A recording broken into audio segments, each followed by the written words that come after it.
दही आंबट असते, पण आंबट दह्यातून सुद्धा गोड तूप निघते की नाही? आणि गोड तूप आहे धर्मसत्ता. एवढेच नाही, भगवान परमात्म्याने भक्त प्रल्हादाला जन्माला घातले, त्याचे पालन पोषण केले. त्याच भगवान परमात्म्याने रावणालाही जन्माला घातले की नाही?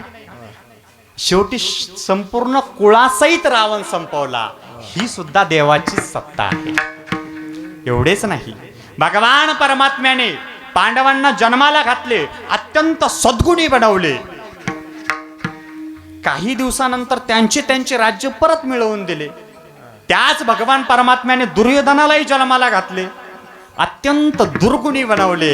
पण शेवटी 100 भावांसहित दुर्योधन संपवला. ही सुद्धा देवाचीच सत्ता. म्हणजे यावरून असे लक्षात येते की धर्मावर देवाची सत्ता आहेच, पण अधर्मावरही देवाची सत्ता आहे. नवे नवे सर्वांवरच त्याची सत्ता आहे. आणि हेच नामदेव महाराजांना माहिती होते.